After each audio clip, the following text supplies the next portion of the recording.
여러분 안녕하세요. 다산에듀 강사 권동성입니다.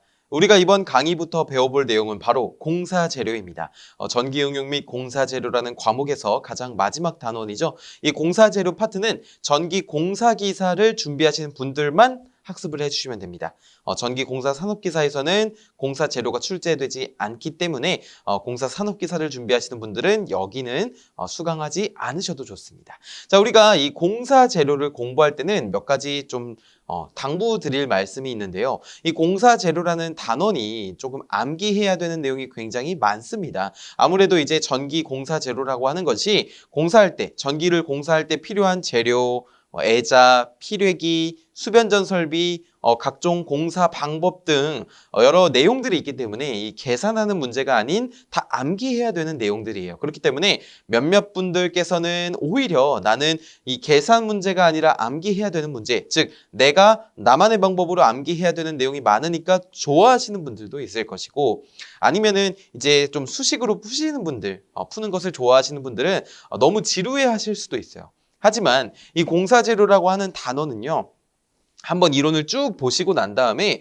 나중에 이제 기출문제를 들어가시게 된다면 이 기출문제에서는 보통 이러한 공사재료 내용들이 주로 출제가 되는구나 라는 것을 조금 더 염두해 두시면서 공부를 하시면 조금 더 효율적으로 학습을 하실 수 있을 것이라고 생각을 합니다. 저도 어떻게 하면 또 여러분께 도움이 되는 정보들을 쪽쪽 이렇게 쪽집게처럼 알려드릴 수 있을지 계속해서 고민하면서 여러분께 내용을 말씀드릴 테니까 여러분도 끝까지 저와 함께 이 내용에 대해서 학습을 해주시면 되겠습니다. 준비되셨을까요? 한번 파이팅 외쳐보시고 저와 함께 공사재료 시작을 해보시죠. 자, 첫 번째는 바로 전선입니다. 어쨌든 전기공사의 핵심은 아무래도 전선이라고 할 수가 있겠죠. 전선이 있어야 전류가 흐를 수가 있고 전류가 흘러야 어떠한 동작을 다 수행할 수 있을 것이니까요. 자, 그래서 전선의 구비 조건이라는 것이 있겠죠. 우리 전력공학에서도 전선 처음에 배우게 되면은 전선의 구비 조건 이후에 뭐 애자의 구비 조건 이런 것들을 배우게 되는데 이 공사재료에서도 이러한 구비 조건이 중요하다라는 겁니다. 자, 도전율이 클 것. 도전율이라고 하는 거는 전기가 얼마나 잘 흐르는지를 나타내는 지표죠. 이 도전율이 크다라는 것은 전기가 그만큼 잘 흐른다는 것이니까, 통한다는 것이니까 굉장히 좋은 구비 조건이라고 할 수가 있을 것입니다. 도전율이 클 것과 이제 동일한 말이 뭐냐면 이제 고유 저항이 작을 것이죠. 고유 저항이 작은 것은 결국에 도전율이 큰 것을 의미하게 됩니다. 자, 기계적 강도가 커야 되겠고요. 튼튼해야죠. 잘 끊어지면 안 되겠죠. 가효성이 클 것, 잘 휘어져야 된다는 것입니다. 내식성이 클 것 또는 내구성이 클 것은 이제 부식에 견딜 수 있어야 된다는 것이고, 비중이 작을 것이라고 하는 것은 쉽게 말해서 중량이 가벼워야 된다는 겁니다. 전선이 무거워지면 그만큼 어떻게 돼요? 밑으로 축 처지게 되어서 지지물의 높이도 높아져야 되고 굉장히 안 좋게 되겠죠. 그렇기 때문에 비중이 좀 작은 것이 좋다고 볼 수가 있습니다. 자, 1번부터 5번까지, 5번까지는 꼭 기억을 해주시고, 자, 두 번째 절연재료라고 하는 것은 이제 전선뿐만이 아니라 각종 전기 설비 전체에 해당이 되는 내용입니다. 절연재료의 구비 조건, 첫 번째, 절연 파괴 강도 및 절연 저항이 클 것인데, 절연 파괴 강도라고 하는 것은 절연 내력이라고 보시면 되겠습니다.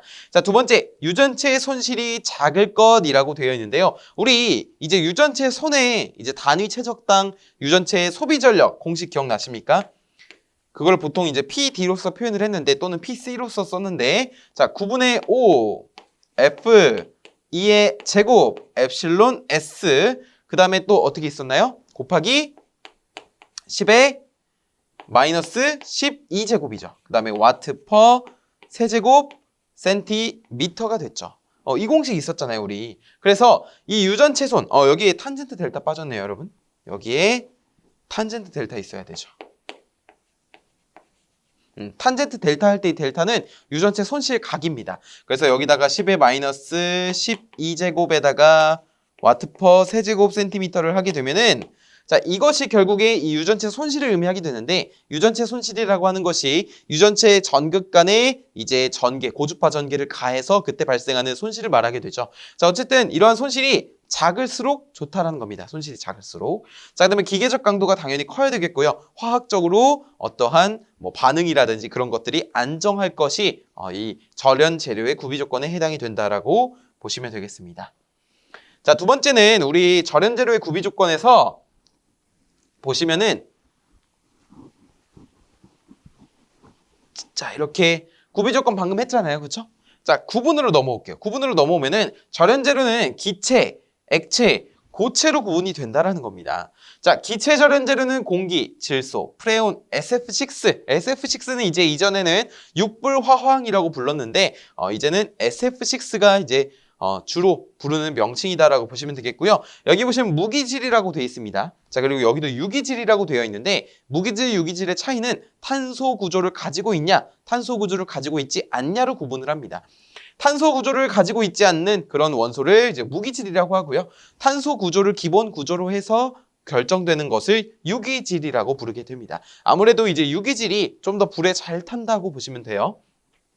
자, 어쨌든 이 기체 절연 재료에는 이렇게 세 가지가 있게 되는데 절연 재료에는 기체, 액체, 고체 이렇게 세 가지가 있게 되는데 기체에는 방금 말씀드린 거, 액체에는 절연유, 절연 반응시 등이 있는데 특히 이 절연유는 어디서 쓰이냐면은 우리 유입 변압기, 유입 차단기 거기 보시면은 오일이 이제 절연유죠. 거기에 사용되는 것이 절연유. 그 다음에 고체에는 운모, 성면, 세라믹, 유리가 무기질, 종이, 고분자 화합물이 유기질이 되는 것입니다. 자, 이렇게 해서 절연 재료를 구분을 할 수가 있겠고요.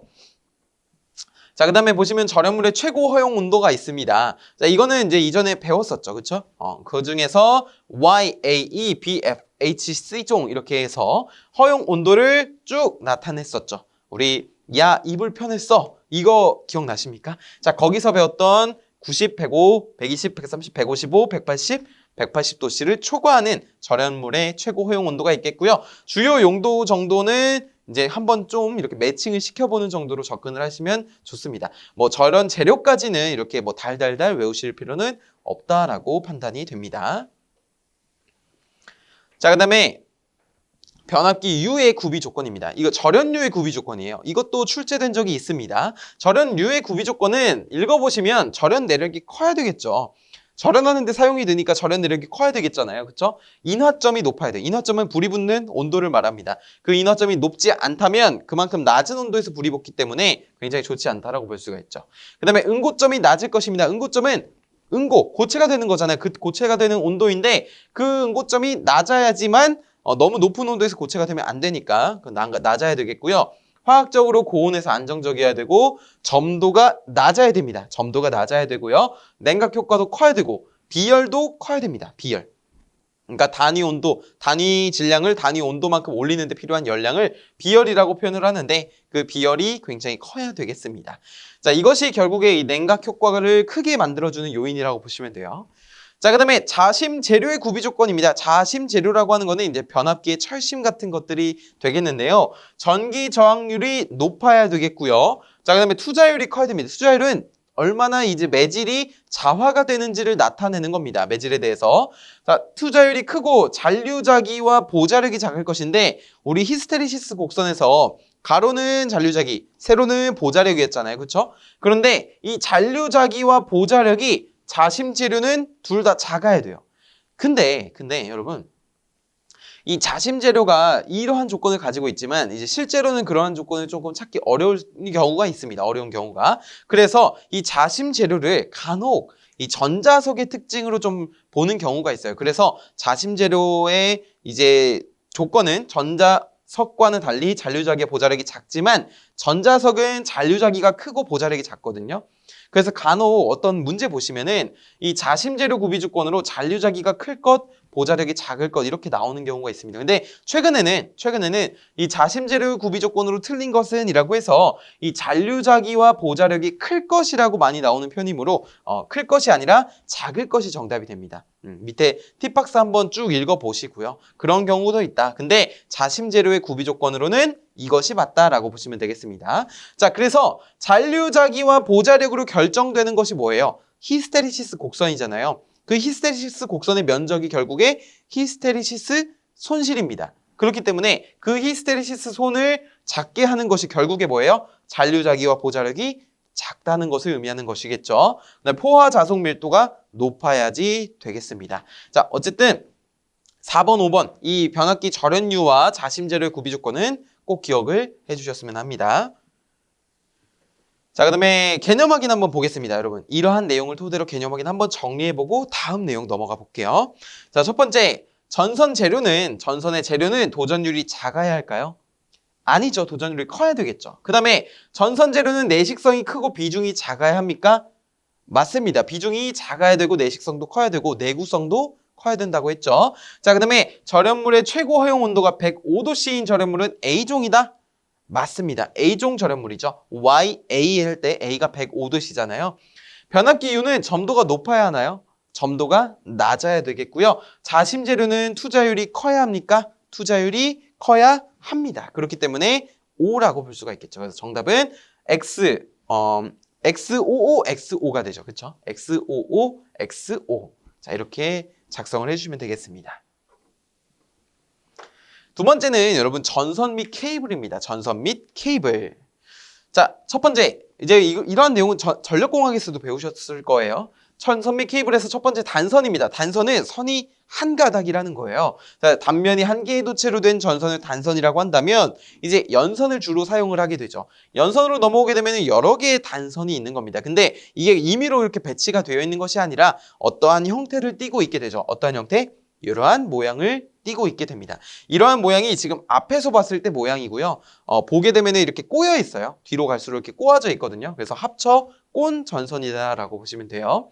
총 소선수라고 하는 것은 이 조그만 원 하나가 소선이라고 했을 때 하나, 둘, 셋, 넷, 다섯 이렇게 쭉쭉쭉 해서 전체 개수가 총 소선수가 되는 것이고요. 자, 연선의 단면적이라고 하는 것은 이 마찬가지로 작은 원이 소선 하나라고 했을 때 연선은 이거잖아요. 이 점선 보이십니까? 이 점선, 등가 면적이 결국에 이 연선의 단면적을 뜻하게 되고 여기서 말하는 소문자 A라고 하는 것은 이 소선 한 개의 단면적입니다. 근데 소선 한 개의 단면적을 지름을 D라고 했잖아요. 우리 원래 원의 단면적 파이 R의 제곱이라고 하죠. 근데 이것을 지름으로 나타내면 어떻게 됩니까? 4분의 파이의 D의 제곱이 됩니다. 맞습니까? 그래서 이 A라고 하는 게 결국에 이 4분의 파이 D의 제곱이 되는 거예요. 4분의 파이 D의 제곱에 소선수 몇 개? N개를 곱하게 되면 전체 연선의 단면적이 나오게 되죠.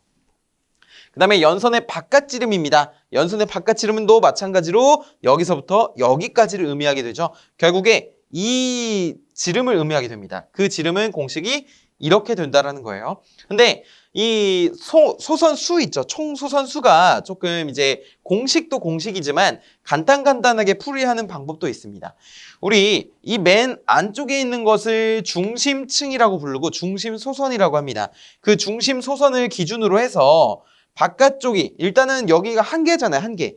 바깥쪽이 어떻게 되냐면 하나, 둘, 셋, 넷, 다섯, 6개가 둘러싸고 있어요. 맞습니까? 6개가 둘러싸고 중심에 하나 있으니까 총 개수 몇 개예요?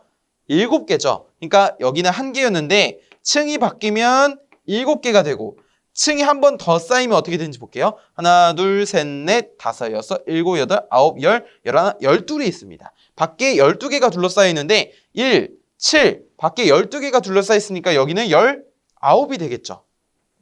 그렇죠? 그렇기 때문에 여기는 6개, 여기는 12개, 한 번 더 하면 37개, 이렇게 되는 거고 한 번 더 하면 61개, 이렇게 되는 것인데 어쨌든 이러한 공식을 통해서 6, 12, 18, 24, 30 증가한단 말이에요. 이렇게 계산하셔도 되고 아니면 이 공식을 사용하셔도 되는 겁니다. 이때 소문자 N은 층수를 의미해요. 1층이면 1, 2층이면 2 이것을 의미하게 되고요. 어쨌든 소선수 단면적 바깥지름은 다음과 같이 구할 수가 있다라는 것이 핵심이 되겠습니다. 그 다음에 이제 절연전선 및 케이블의 종류인데요. 사실 이 부분은 여러분 실기시험에서도 자주 물어보게 됩니다. 자주, 매우 자주가 아니라 그러니까 종종 물어보게 되는데 어떤 것을 물어보냐면 이 명칭을 주고요. 약호를 쓰라고 하든지 아니면 다음 전선의 명칭을 쓰시오라는 문제가 종종 출제가 됩니다. 그렇기 때문에 여러분이 이 내용을 이제 실기에서도 다시 공부하시게 되겠지만 이 내용을 달달달 외우시기보다는 지금은 이 명칭은 약호가 이렇게 되는구나. 이 정도로만 매칭시켜보는 용도로만 사용하시면 좋을 것 같습니다. 대표적인 문자를 설명을 드리면 O라고 하는 것은 여러분 옥외용이라고 보시면 되겠고요. out이라는 뜻이에요. outdoor. 자, 그 다음에 D라고 하는 것은 인입용. 인입용은 이제 들어오는 것을 말하게 되고요. 자, 그다음에 C라고 하는 것은 가교 폴리올렙틴, 폴리에틸렌이죠. 폴리에틸렌. 뭐 아니면 컨트롤의 의미에 제어하는 그런 느낌도 있습니다. 그다음에 보통 이제 N은 이제 네온이 많긴 하지만 뭐 노멀이라고 해서 일반적인 그런 내용도 가지고 있어요. 그다음에 R이라고 하는 거는 이제 고무, 루버의 약자가 되겠고요. 자, 그다음에 V라고 하는 것은 대부분 비닐로서 표현이 됩니다. 비닐. 그다음에 F라고 하는 것은 형광등, 형광. 여기 보시면 FL 전선 형광이라고 되어 있죠. 형광 방전용으로 보통 사용이 되는 것입니다. 자, 그다음에 여기 보시면 E라고 되어 있는데 E는 뭐냐면 폴리에틸렌이에요. 그래서 가교 폴리에틸렌이라고 나오면 보통 C라고 표현을 하고요. 여기 E라고 하는 것은 폴리에틸렌이 된다. 이 점만 좀 잘 기억을 해주셨으면 좋겠습니다.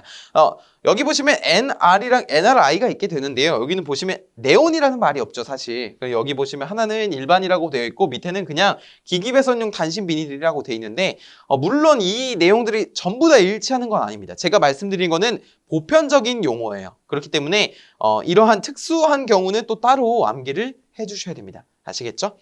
우리 한번 볼게요. 자, OW 전선은 옥외용 비닐 절연 전선이고요. OE는 옥외용 폴리에틸렌, OC는 옥외용 가교 폴리에틸렌, DV는 인입용 비닐 절연 전선이고요. NR은 450에 750V. 이거는 상전압 선간전압이에요. 아시겠죠? 상전압 선간전압입니다. 앞으로 이런 전압 표시를 보시면 왼쪽이 상전압, 오른쪽이 선간전압이구나 라고 기억을 하시면 돼요. 일반용 단신 비닐 절연 전선이고요. NRI 전선 같은 경우는 300에 500에 기기배선용 단신 비닐 절연 전선. FL은 형광방전 등용 비닐 전선. ACSR 많이 보셨죠? 강심 알루미늄 연선입니다. ACSR. 거기에 OC가 붙게 되면은 알루미늄 도체 가교 폴리에틸렌 절연 전선이 되고요. 여기에 OE가 붙게 되면은 OE는 뭐였어요? 옥외용 폴리에틸렌이었죠. 폴리에틸렌 절연 전선 옥외용이 되는 겁니다. NV라고 하는 거는 비닐 절연 네온 전선입니다. 비닐 절연 네온 전선. 그다음에 450에 750의 일반용 유연성 단신 비닐 절연 전선은 NF라고 표현을 한다는 점, 이 점만 좀 기억을 해주셨으면 좋겠습니다. 지금 이게 한 번 보면은 잘 매칭이 안 되거든요. 근데 자주 나오는 용어들이 있습니다. 자주 나오는 약호, 명칭들이 있으니까 그 부분만 조금 중점적으로 보시면 돼요. 그 다음에 케이블입니다. 케이블. 이것도 이제 특히 이 CNCV와 CNCVW, CVV, CV10 이 정도는 조금 자주 나오는 거라고 보시면 되겠는데요. CNCV라고 하는 것은 동심 중성선입니다. 동심, 가운데에 구리선이 있는 거죠. 그것을 무엇으로 사용한다고요? 중성선으로 사용한다고요. 자, 그래서 차수형 전력 케이블이라고 하는, 차수형이라고 하는 거는 우리 압력이 그냥 일반적인 상태의 방수를 말하게 되고, 여기 밑에 보시면 수밀형이라고 있죠. 수밀형은 뭐냐면 우리 W가 워터프루프입니다. 우리 선크림도 워터프루프 선크림 뭐였죠? 물로부터 완전 방수하는 그런 선크림이잖아요. 자, 이런 거 수밀형이 이제 W가 붙게 되는데 이거는 압력이 있는 물을 조금 방수하는 그런 것이라고 보시면 되고 일반은 보통 차수형이라고 하게 됩니다. CNCV, CNCVW 이렇게 구분을 지어주시고요. 자, 그다음에 CV1은 0.6에 1kV, 상전압이 600V죠. 선간전압 1000V, 가교 폴리에틸렌 비닐 시스 케이블이고요. 여기는 그 10배입니다. 1일 때보다 10일 때가 10배 증가한 거잖아요. 여기 보시면 전압이 10배 증가했어요. 뒤에는 똑같습니다. 그 다음에 CVV는 또 0.6에 1kV지만 비닐 절연 비닐 시스예요. 비닐 절연 비닐 시스 제어 케이블 컨트롤 해서 이렇게 표현을 하고요. 폴리에틸렌 절연 폴리에틸렌 시스 케이블입니다. 여기서 말하는 시스 이거는 다 껍데기, 그러니까 외장을 말하는 거예요. 외장 케이블이라 보시면 됩니다. MI는 미네랄 인슐레이션 케이블이고요. VCT는 다음과 같이 비닐 캡 타이어 케이블, 보통 CT가 캡 타이어 케이블이다 라고 보시면 돼요.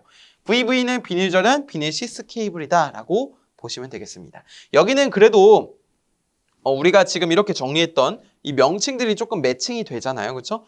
비닐 절연, 비닐 시스, 폴리에틸렌 절연, 폴리에틸렌 시스. 그렇죠? 이렇게 매칭이 되니까 여러분이 이 점도 좀 참고하시면 좋을 것 같습니다.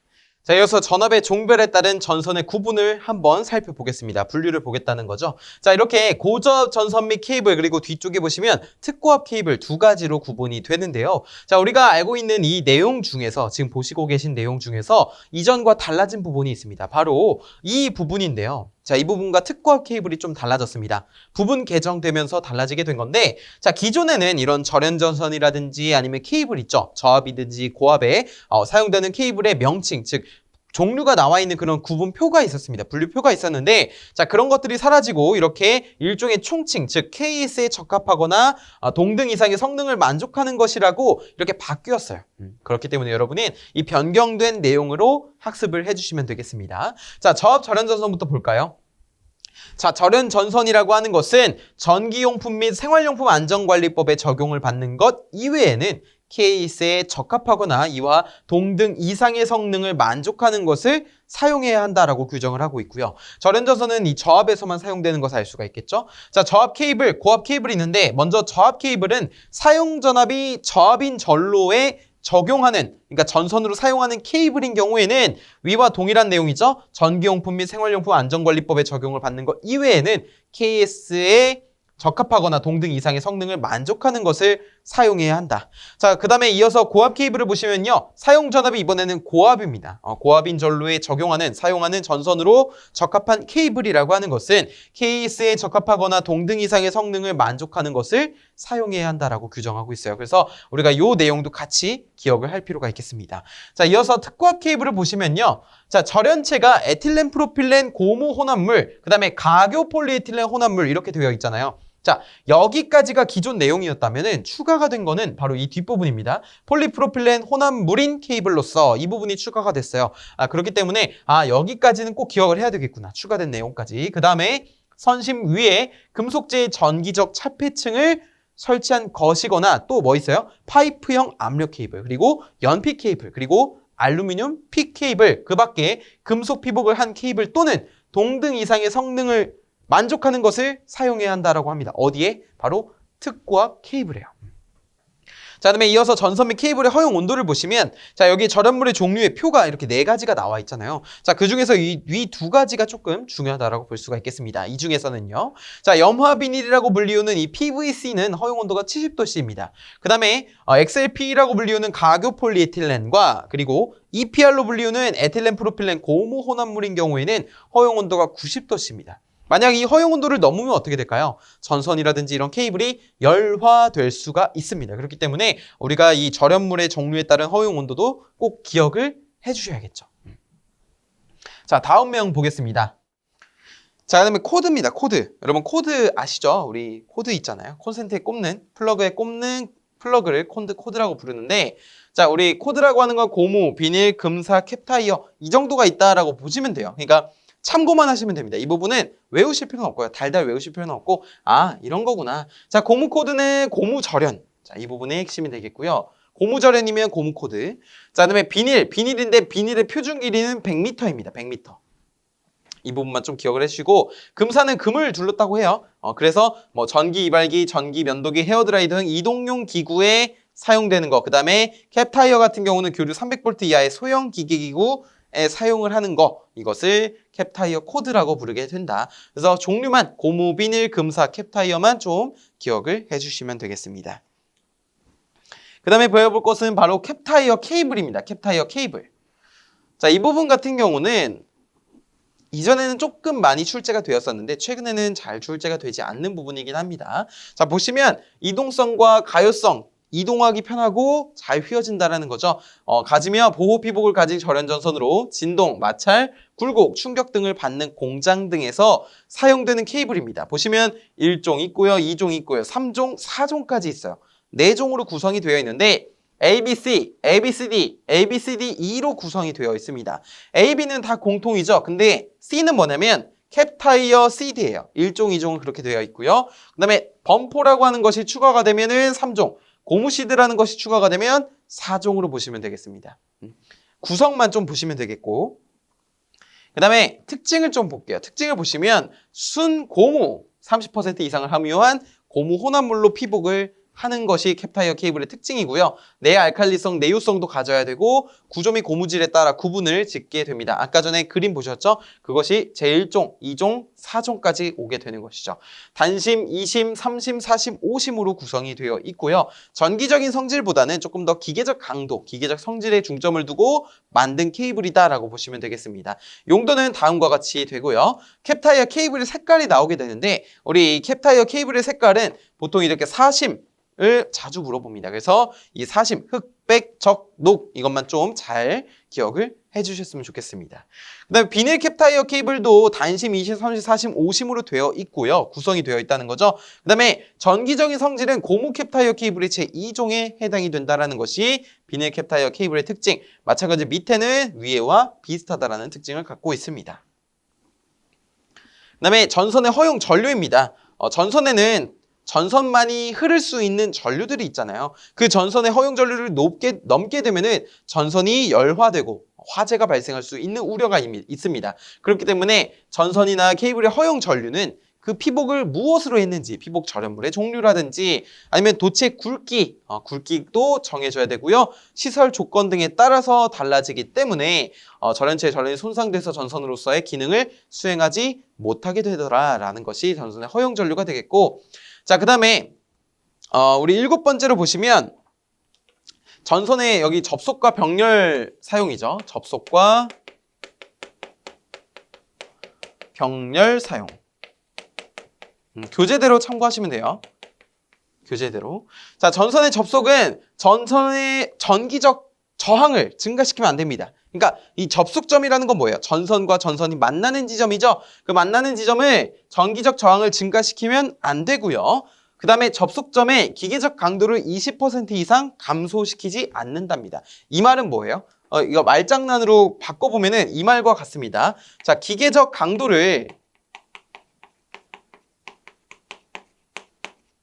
80% 이상으로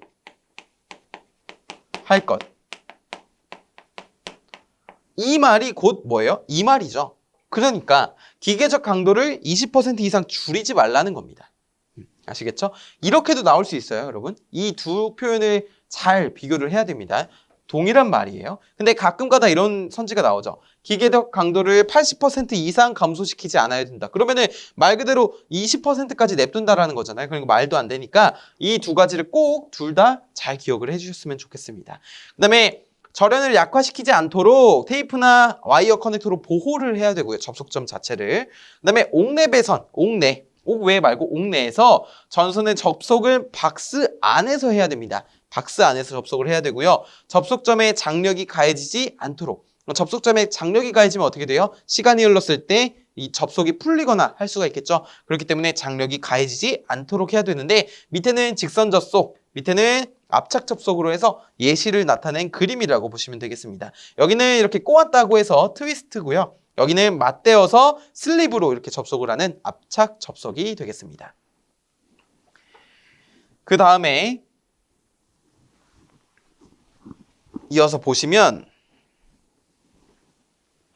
여기도 마찬가지로 접속과 병렬 사용이죠.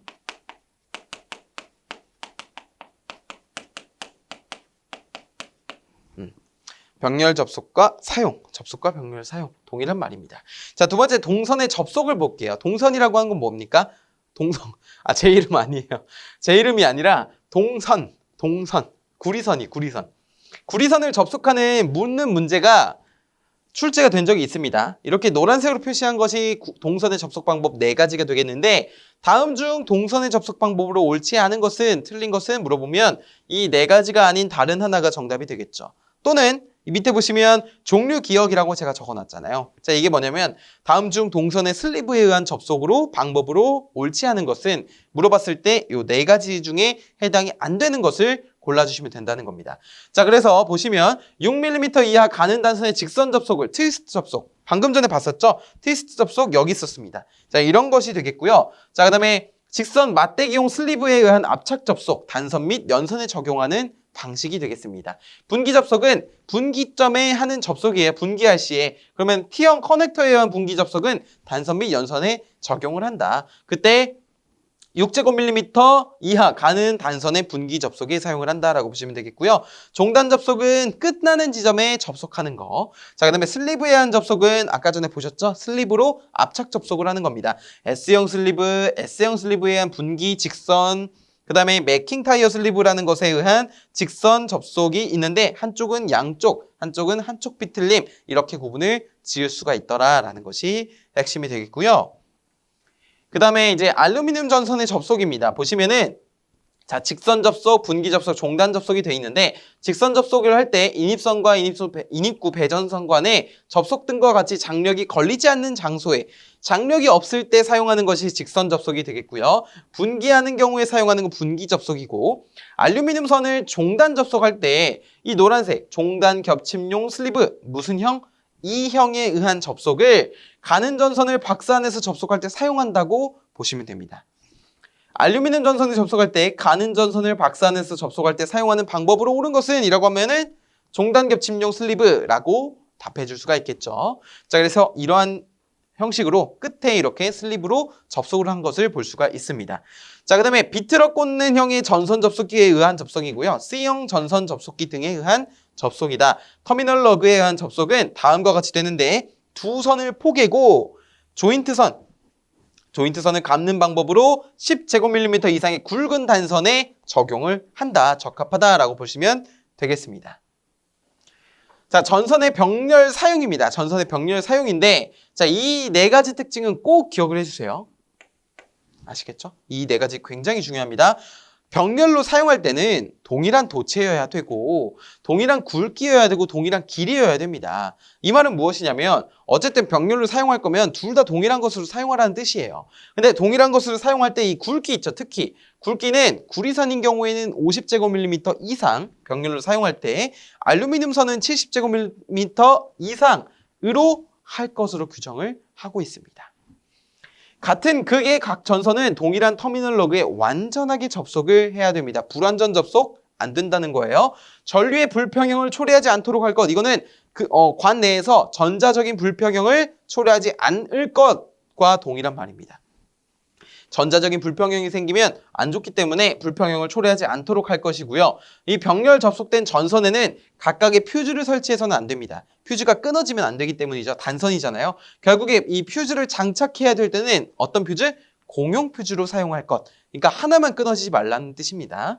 자, 전선의 단면적입니다. 공칭 단면적이 있게 되는데요. 우리 전선의 공칭 단면적 한 이 150까지는 꼭 기억을 해주세요. 여러분. 아니죠. 185까지는 꼭 기억을 해주세요. 1.5, 2.5, 4, 6, 10, 16, 25, 35, 50, 70 쭉쭉쭉 해서 우리 185까지는 꼭 기억을 해주세요. 왜냐면은 실기 시험에서 이제 전선의 굵기를 물어보는 문제가 출제가 됩니다. 전선의 굵기를 물어봤을 때 대답을 할 때는 전선의 공칭 단면적으로 대답을 해주셔야 돼요. 우리 뭐 만물상, 철물점 이런 데 가서 전선을 만약에 산다고 해보겠습니다. 뭐 전선 상에 가서 저 전선 3.75제곱밀리미터짜리 전선 주세요 하면은 3.75짜리, 뭐 3.71짜리 주세요 이러면은 줄 수 있을까요? 그런 거 없죠. 전선은 이런 단면적으로 만들어집니다. 그렇기 때문에 가장 가까운 상위, 그거보다 한 단계 높은 거, 그것으로 전선을 받을 수가 있거든요. 공칭 단면적 꼭 기억을 해주시고 여기 보시면 2.5가 있는데 2.5는 이제 뭐 아주 약한 그런 제어용 빼고는 옥내 배선의 최소 단면적은 2.5제곱밀리미터입니다. 2.5예요. 1.5 안 돼요. 2.5제곱밀리미터 이상을 사용해야만 됩니다. 옥내 배선의 가장 최소 단면적은.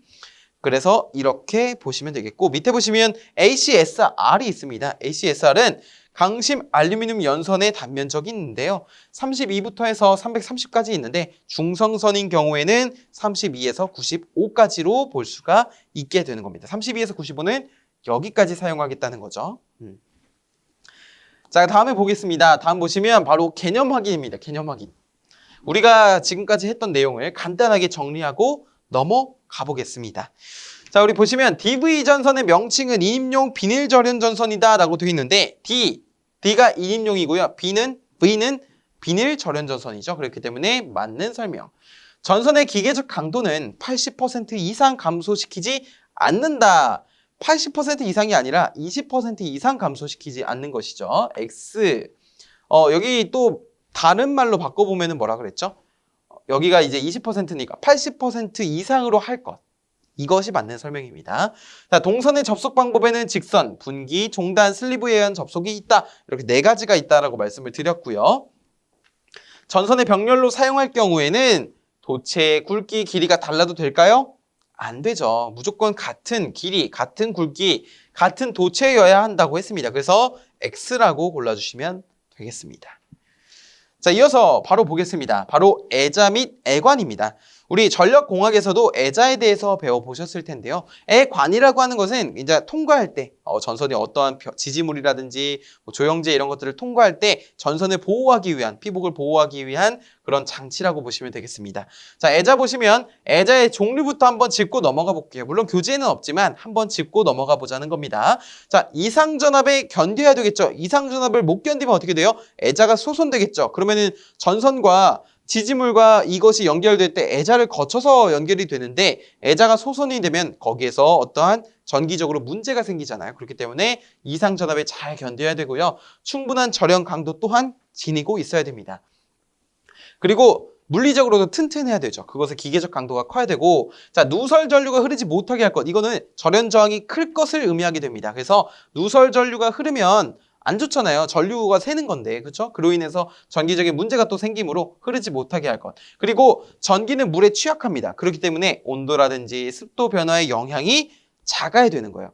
온도가 이제 여름철은 뜨겁고 겨울철은 차갑잖아요. 우리나라의 경우에는. 이 뜨겁다 그래서 팽창했다가 춥다고 해서 수축했다가 이러면은 불안정하잖아요. 그렇기 때문에 영향이 작아야 되겠습니다. 물기에 의한 것도. 그래서 애자를 조금 이제 뭐랄까요? 형상에 따른 분류를 해보려고 해요. 형상은 모양, 그러니까 볼 때 그 모양이 있잖아요. 그 모양의 차이에 따라서 조금 분류를 하는 것을 형상에 따른 분류라고 하는데 첫 번째가 바로 현수애자입니다.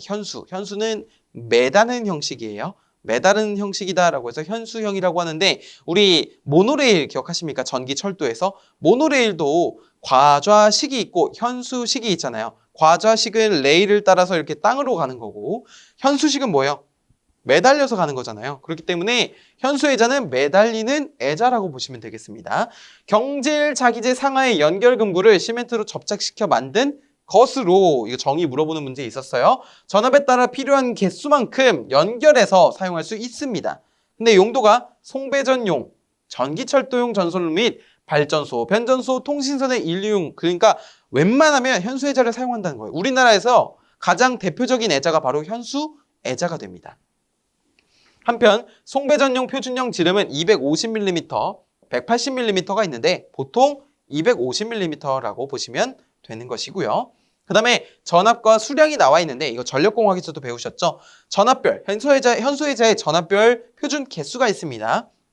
그래서 우리가 뭐 드라이브 같은 거 할 때 가다가 보면은 이제 철탑들이 있잖아요. 거기에 이제 현수애자가 걸려 있게 되는데 그 애자의 개수로 이 전압을 판단할 수가 있는 것이죠. 직업병 아니고요. 직업병이 아니라 여러분도 이제 공부하시다 보면은 이렇게 가시다 보면은 저거 154kV네? 저거 66kV네? 저거 22.9kV네? 라고 하실 것입니다. 저만 그런 게 아니라니까요.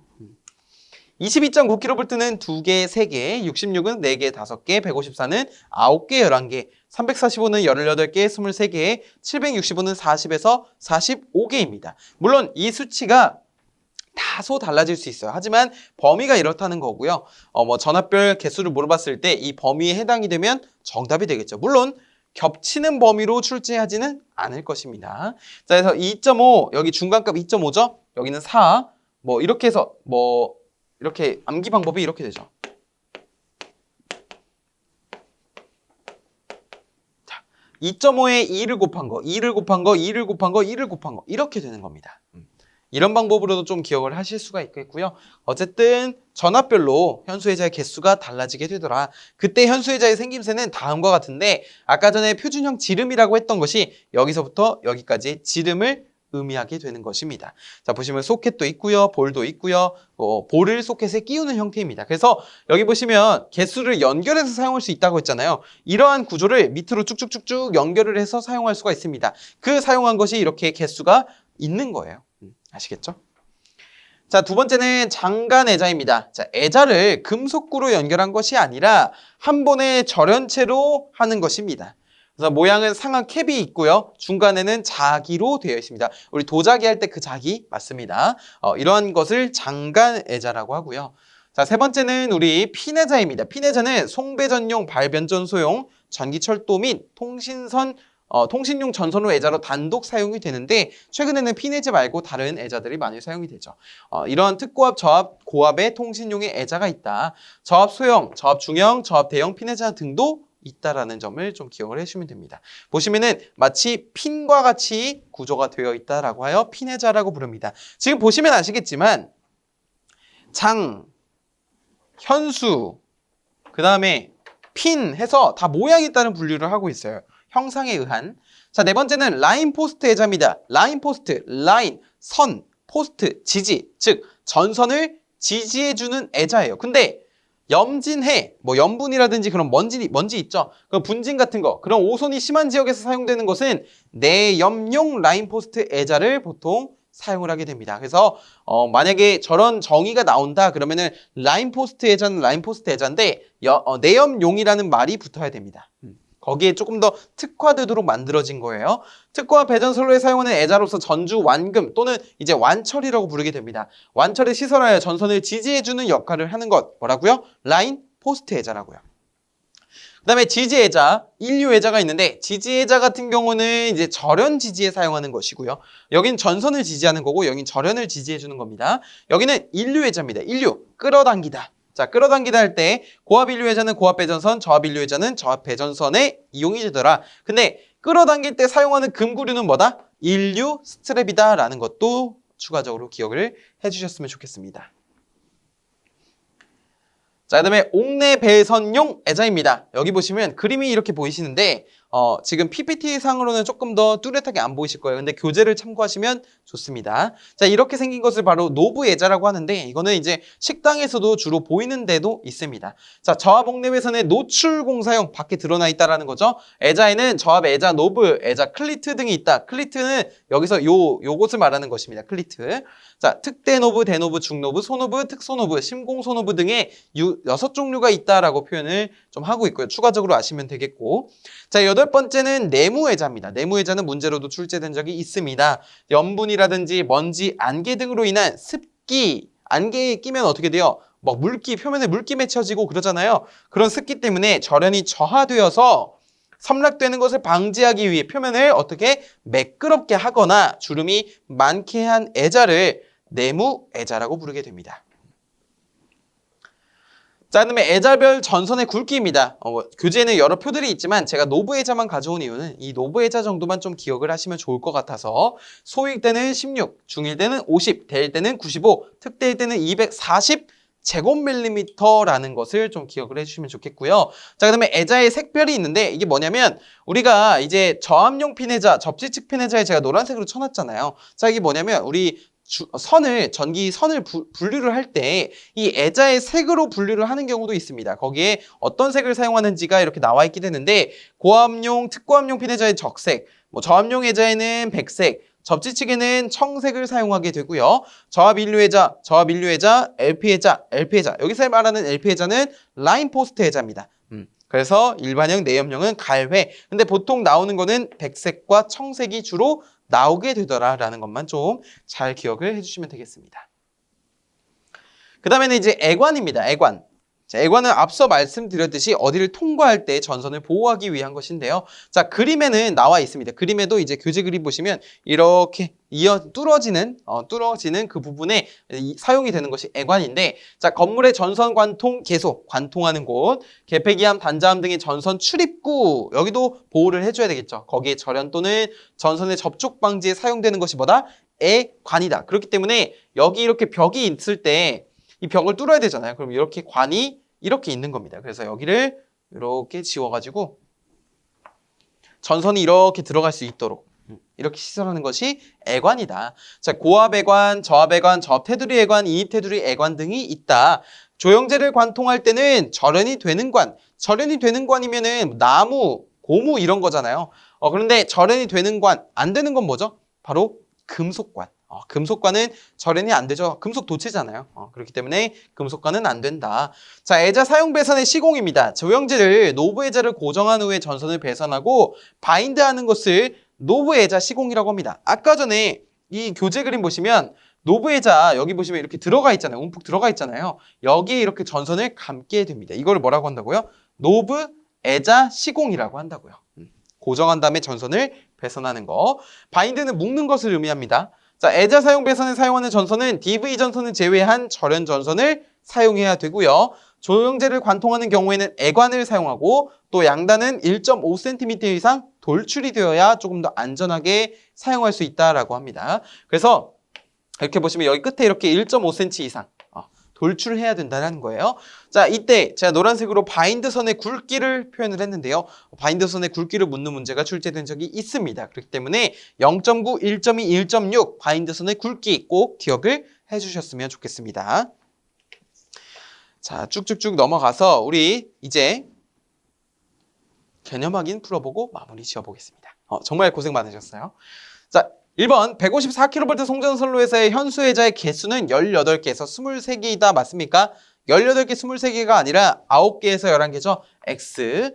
자, 라인포스트 애자는 전주 완금에 시설하여 전선을 지지하는 애자이다 라고 했는데, 자, 맞습니까? 라인포스트 애자는 전주 완금에 시설하여 전선을 지지하는 애자. 전선을 지지하면 라인포스트 맞다고 했습니다. 자, 그 다음에 저압전선로 및 인입선의 중성선 또는 접지측 전선을 애자의 빛깔에 의해 식별하는 경우 백색 애자를 사용합니까? 중성선 또는 접지측이면 백색이 아니라 청색을 사용해야 됩니다. 청색.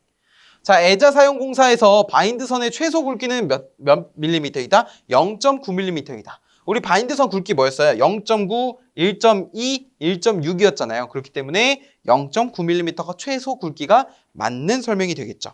따라서 정답은 O라고 표현하시면 되고 XO, XO가 정답이 되겠습니다. 자, 이렇게 해서 애자 및 애관까지 우리 공사재료 첫 번째 시간을 말씀드렸습니다. 설명을 드렸는데 제가 영상 초반에 강의 초반에 말씀드린 것처럼 이 공사재료라고 하는 것은 내가 이제 외워야 될 내용이 많습니다. 그래서 절대로 이제 너무 지루하다고만 생각하지 마시고 내가 공사에 좀 참여를 하겠다. 내가 공사 참여하는 입장인데 이 공사에 참여하려면 지식이 필요하다. 그 지식을 얻기 위해 이 내가 공사 재료를 공부한다. 이런 식으로 조금 더 동기를 좀 이렇게 넣어보시면 어떨까 하는 말씀을 드리면서 이번 강의를 마무리 지어보겠습니다. 오늘도 고생 많으셨고요. 저는 또 다음 공사 재료 강의에서 찾아뵙겠습니다. 감사합니다.